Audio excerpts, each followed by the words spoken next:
नमस्कार दोस्तों, स्वागत है आपका विद्याधाम चैनल में। दोस्तों, इस नए साल में यानी कि 1 जनवरी 2026 से बैंक से जुड़े 7 नए नियम बदलने जा रहे हैं। ये 7 बड़े बदलाव होने जा रहे हैं जिन्हें हर बैंक खाता धारक को जानना बेहद जरूरी है। आपका बैंक खाता चाहे किसी बैंक में हो, आपको यह बड़े बदलाव और नए नियम जानना जरूरी है। जी हाँ दोस्तों, 1 जनवरी 2026 से बैंकिंग की दुनिया में 7 बड़े बदलाव आने वाले हैं जिनका असर देश के लगभग हर एक बैंक ग्राहक, हर एक खाता धारक पर पड़ेगा। चाहे आप एफडी करते हो, लोन लेते हो या किसी भी बैंक खाते में पैसा रखते हो या सिर्फ एटीएम से पैसे निकालते हो, इन सब पर भी नए बदलाव का प्रभाव पड़ने वाला है। क्योंकि नए साल 2026 से 7 बड़े बदलाव और नए नियम लागू होंगे। अगर आपने इन्हें समय रहते नहीं समझा तो आपको आगे काफ़ी नुकसान उठाना पड़ सकता है। इसलिए इन नियमों को जानना अत्यंत जरूरी है क्योंकि आने वाले समय में आपको भारी नुकसान हो सकता है। तो चलिए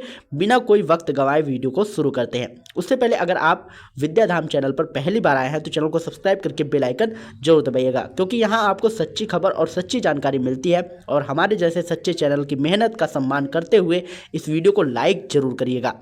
1 जनवरी 2026 से आपके खाते में रखे पैसों के नियम बदलने जा रहे हैं। इसके साथ ही एफडी के लिए भी बड़ी खबर है।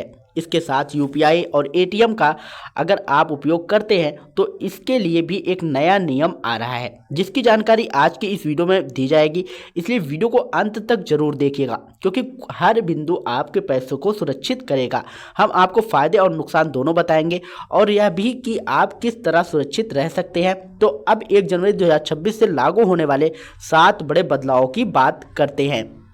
सबसे पहला नियम सेविंग अकाउंट इंटरेस्ट रेट से जुड़ा है। अभी तक बैंक सिर्फ 2.75% से 4% तक ब्याज देती थी और यह दरें साल भर में कभी भी बदल सकती थी। लेकिन 1 जनवरी 2026 से नया नियम लागू होगा, डायनेमिक इंटरेस्ट सिस्टम।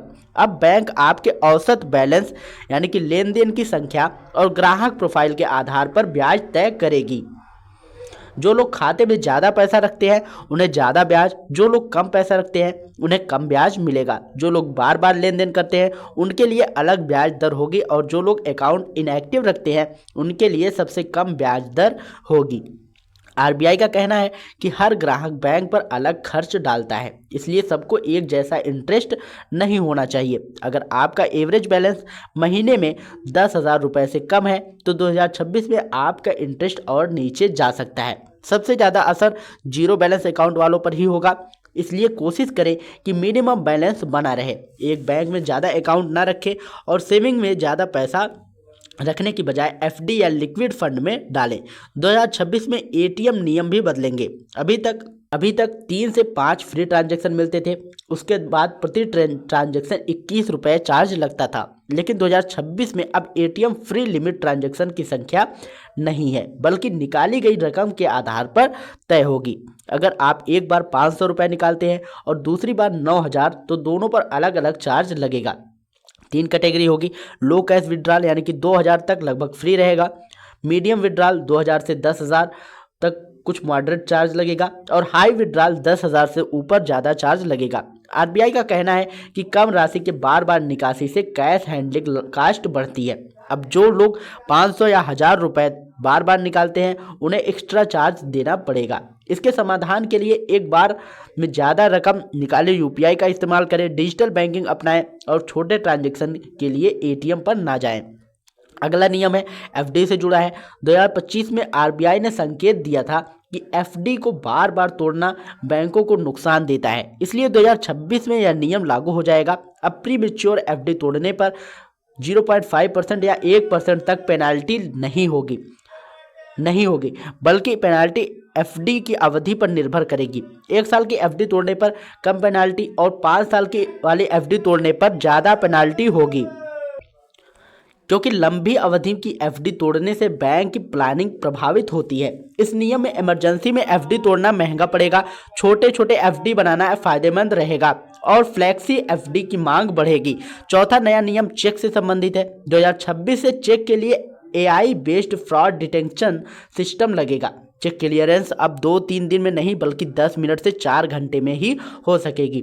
संदिग्ध चेक अपने आप होल्ड हो जाएगी। वेरिफिकेशन तेजी से होगा। फर्जी चेक पकड़े जाएंगे। इससे बिजनेसमैन, सैलरी वाले लोग और वो लोग जिन्हें चेक बाउंस में दिक्कत होती है उन्हें फायदा मिलेगा। अब बात करते हैं पांचवें नियम की। तो पांचवा नियम है यूपीआई से संबंधित है। 2026 में यूपीआई का नया युग शुरू होने वाला है, क्योंकि बिना इंटरनेट के यूपीआई पेमेंट हो सकेगा। 5,000 रुपये तक की ऑफलाइन लिमिट होगी। फिंगरप्रिंट और फेस आईडी अनिवार्य होगा। पेमेंट फेल रेट 90% तक घटेगा। इससे नेट ना होने पर भी पेमेंट हो सकेगी। दूर दराज के क्षेत्रों में भुगतान बढ़ेगा। रिचार्ज, फास्टैग, ईएमआई सभी आसान होंगे। छठा नियम बैंक अकाउंट केवाईसी को लेकर है। 2026 में सभी बैंकों में एक ही नियम लागू होगा। वीडियो केवाईसी में आपका चेहरा सरकारी डेटाबेस से वेरीफाई होगा। आधार और पैन से फेस मैच किया जाएगा। इससे फेक अकाउंट, बेनामी खाते और पहचान आधारित फ्रॉड कम होंगे। बड़े ट्रांजैक्शन पर निगरानी भी मजबूत रहेगी। सातवां नियम दोस्तों और आखिरी नियम डोरमेट अकाउंट से संबंधित है। सभी 2 साल बिना ट्रांजैक्शन के अकाउंट इनएक्टिव बन जाता था, लेकिन 1 जनवरी 2026 से 24 महीने नहीं, सिर्फ 12 महीने में अकाउंट डोरमेट हो जाएगा। डोरमेट होने पर ATM, net banking, chequebook, auto debit सब बंद हो जाएगा। सरकार ऐसा इसलिए कर रही है क्योंकि इनएक्टिव अकाउंट पर फ्रॉड का बड़ा स्रोत बने हुए थे। इसलिए कम से कम साल में एक बार ट्रांजैक्शन जरूर करें, भले वो 1 रुपये का ही हो। और अगर आपके पास 5-6 अकाउंट है तो 2-3 बंद करा दें। तो दोस्तों ये थे 7 बड़े बैंकिंग नियम जो 1 जनवरी 2026 से बदलने वाले हैं। सेविंग अकाउंट के नियम, एफडी नियम, एटीएम नियम, चेक नियम और यूपीआई का नया युग, केवाईसी का नया तरीका और डोरमेट अकाउंट का नया नियम। कमेंट करके बताइए आपका खाता किस बैंक में है और इन नए नियमों में आपको क्या अच्छा लगा और क्या गलत लगा। इस वीडियो को रिश्तेदारों, मित्रों और परिचितों के साथ शेयर जरूर करें ताकि वो भी जागरूक हो सके। मिलते हैं अगले वीडियो में नई वीडियो के साथ। तब तक के लिए जय हिंद, जय भारत।